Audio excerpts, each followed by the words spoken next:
हज़रत मूसा और हज़रत हारून अलैहिस्सलाम।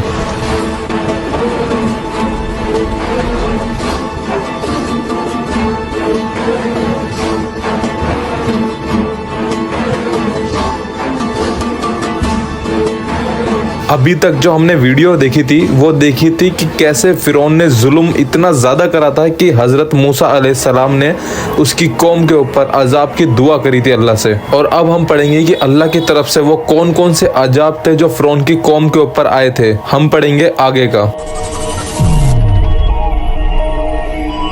हज़रत मूसा अलैहिस्सलाम ने फिरौन से दोबारा कहा कि वो बनी इज़राइल को गुलामी से आज़ाद कर दे। इस पर फिरौन ने अपने लोगों से, जिसमें बनु इज़राइल भी शामिल थे, उन सबको इकट्ठा किया और उन सबको याद दिलाया कि वो इनका मालिक है और उनकी तमाम ज़रूरतें पूरी करता है। उसने कहा कि हज़रत मूसा अलैहिस्सलाम के पास कोई सोने की खदान नहीं है और ना ही कोई फरिश्ते उसका साथ दे रहे हैं। वो सिर्फ एक गरीब आदमी है। बनु इज़राइल जो लंबे समय से दबाए गए थे, नजर और समझ में कमी की वजह से सिर्फ मटेरियल दुनिया को देखते थे, यानी कि इस दुनिया को।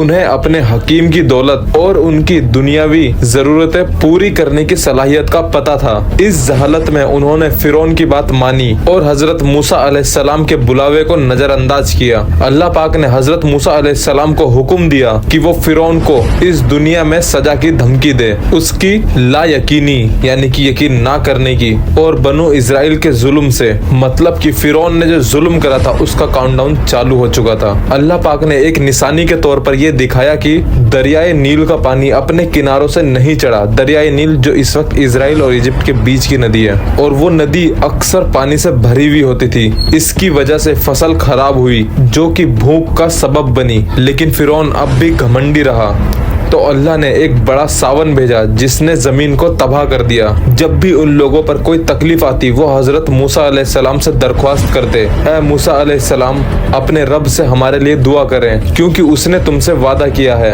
अगर तुम इस अजाब को हमसे हटाओगे तो हम तुम पर ईमान ले आएंगे और बनु इज़राइल को तुम्हारे साथ छोड़ देंगे। हजरत मूसा अलैहिस्सलाम ने अल्लाह से दुआ करी और अल्लाह ने उनकी मुश्किलें दूर कर दी। पानी रुक गया और जमीन फिर से खेती के लायक हो गई। लेकिन जब हजरत मूसा अलैहिस्सलाम ने उन्हें याद दिलाया कि अपने वादे को पूरा करो तो उन्होंने इस पर अमल नहीं किया और इनकार कर दिया। फिर अल्लाह ने उन पर टिड्डे दल का अजाब भेजा। टिड्डे बेसिकली आप जानते होंगे जो मिस्र के लोगों में बिखर गए और बीमारी लाए। उन लोगों ने फिर हजरत मूसा अलैहिस्सलाम से दरख्वास्त की और अपना वादा फिर से दोहराया। फिर हजरत मूसा अलैहिस्सलाम ने अल्लाह से दुआ करी और अल्लाह ने उनकी मुश्किलें दूर कर दी। लेकिन उन लोगों ने हजरत मूसा अलैहिस्सलाम का वादा फिर से तोड़ दिया। फिर अल्लाह पाक ने उन्हें कीड़ों का अजाब दिया। जमीन पर इतनी बिल्लियां भर दी कि इजिप्ट के लोगों का बुरा हाल हो गया। वो उनके घरों में आ गई और उन्हें काफी परेशान किया। मिस्र के लोगों ने फिर हजरत मूसा अलैहिस्सलाम से दरख्वास्त की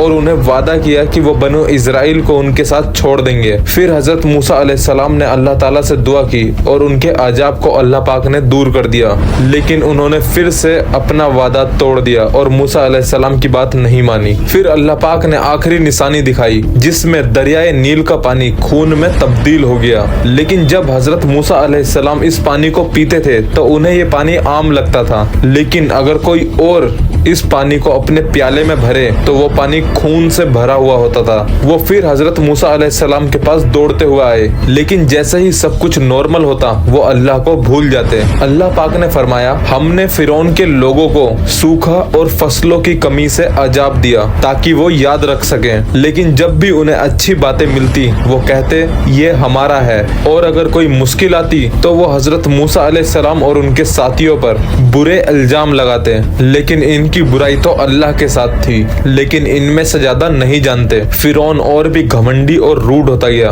उसने अपने लोगों को घोषणा दी कि फिरौन ही एक खुदा है। क्या उसके पास मिस्र की सल्तनत नहीं है और उसके नीचे नदियां बह रही हैं? उसने हजरत मूसा अलैहिस्सलाम को झूठा, जादूगर और गरीब आदमी कहा। अल्लाह पाक ने फरमाया, हमने मूसा अलैहिस्सलाम को फिरौन के पास और उनकी सरकारों के पास अपनी निशानियों के साथ भेजा और अल्लाह की तरफ बुलाने के लिए। लेकिन उसने कहा, मैं दुनिया और हर चीज का रब हूँ।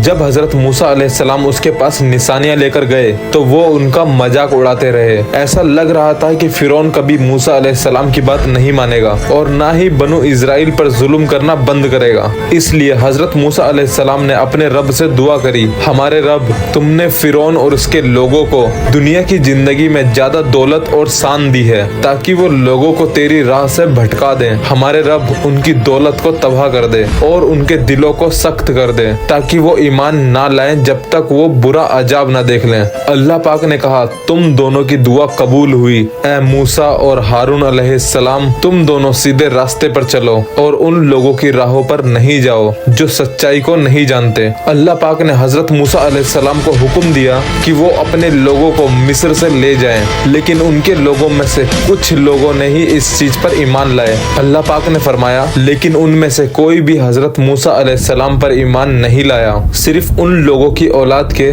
जो फिरौन और उसके लोगों से डरती थी। फिरौन के खिलाफ हजरत मूसा अलैहिस्सलाम ने कहा, अगर आप अल्लाह पर ईमान रखते हैं तो उस पर भरोसा रखें अगर आप मुसलमान हैं। उन्होंने कहा, हम अल्लाह पर भरोसा रखते हैं, हमारे रब हमें जालिमों के लिए एक इम्तिहान ना बना और हमें अपनी रहमत से इन काफिरों से बचा। अल्लाह पाक ने फिरौन के जुर्म को खत्म करने का इरादा किया जब उसने कई मौके दिए। अल्लाह पाक ने हजरत मूसा अलैहिस्सलाम को हुक्म दिया कि वो निकलें। उन्होंने अपने आप को तैयार किया कि वो मिस्र छोड़ देंगे और ये बाद में एक्सोडस कहलाया। उन्होंने अपने साथ अपने सोने और जहाज का बहुत सारा माल ले गए।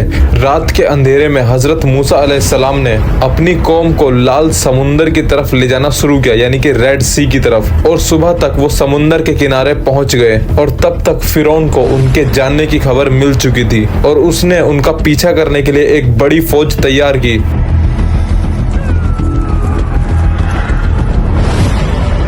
बच्चों का जोश थोड़ा कम हो चुका था और यूशा, जिन्हें जोशुआ कहा जाता है, जो कि हजरत नूह अलैहिस्सलाम की औलादों में से थे, उन्होंने कहा,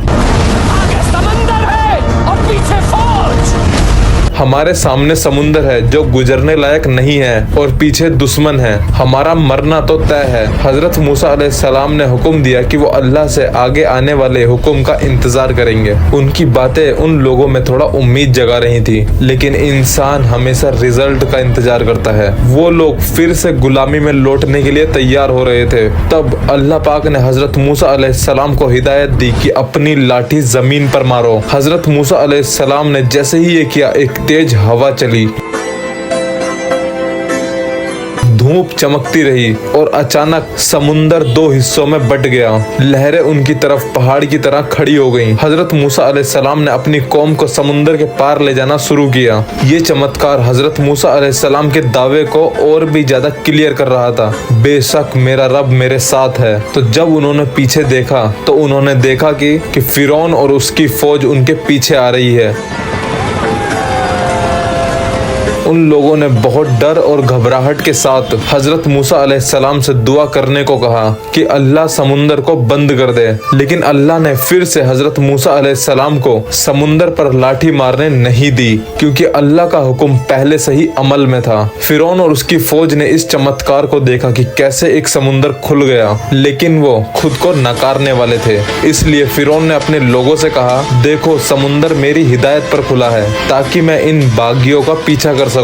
उन्होंने ये खुले हुए पानी के बीच में दौड़ लगाना शुरू कर दी, यानी पूरी फौज अब उस पानी के बीच में चलने लगी। और जब वो बीच में पहुंचे तो अल्लाह ने समुंदर को उसकी पुरानी हालत में आने का हुक्म दिया। फिरौन को डर लगने लगा, उसने समझा कि अब उसका अंत आने वाला है, तो उसने डर से कहा, मैं ईमान लाता हूँ कि अल्लाह के सिवा कोई माबूद नहीं है जिस पर बनी इजराइल ईमान लाते हैं, और मैं उनमें से हूँ जो उसके लिए झुक गया। लेकिन अल्लाह पाक ने ये बयान नहीं सुना और वो लहरें उस पर बंद हो गईं, उसे और उसकी पूरी फौज को डूबने दिया। इस मंजर को कुरान पाक कुछ इस तरीके से बयान करता है, अल्लाह ने बयान किया, और हमने बनी इजराइल को समुंदर के पार ले गए और फिरौन अपनी पूरी फौज के साथ उनका पीछा कर रहा था। जुल्म और दुश्मनी में जब डूबने वाली मौत उनके सर पर आई तो उसने कहा, मैं ईमान लाता हूँ कोई माबूद नहीं है सिवाय अल्लाह के जिस पर बनी इजराइल ईमान लाए हैं, और मैं उनमें से एक एक हूँ। अब तुम ईमान लाते हो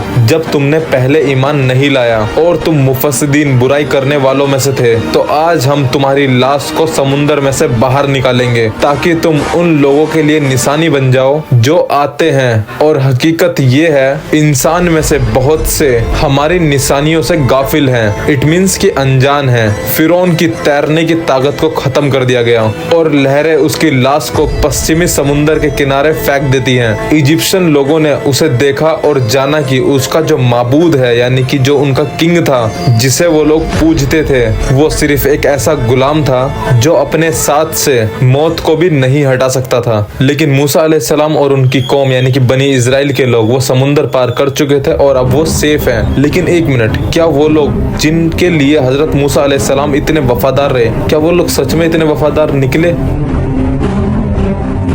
या फिर व्हाट अबाउट द हजरत हारून अलैहिस्सलाम, वो कहाँ थे? या फिर उनका क्या हुआ बाद में? और वो कौन से शख्स थे जिनसे हजरत मूसा अलैहिस्सलाम मिले? और वो बहुत बड़ी पर्सनैलिटी है इस्लाम के अंदर भी। अगर आप लोगों को पता है तो हमें कमेंट बॉक्स में ज़रूर बताएं। अगली वीडियो हजरत मूसा अलैहिस्सलाम की सीरीज़ की लास्ट वीडियो होगी और इंशाल्लाह बहुत इंटरेस्टिंग होगी। सब्सक्राइब कर लेना। और अगर आपने हमारी इससे पहले की स्टोरी नहीं पढ़ी है तो वो पहले पढ़ लें ताकि आपको ये स्टोरी और इजीली आसानी से समझ में आ जाए। लिंक डिस्क्रिप्शन में है पूरी प्लेलिस्ट का और आपकी स्क्रीन पे भी दिखाई दे रही होगी, हमारी पूरी प्लेलिस्ट तैयार है।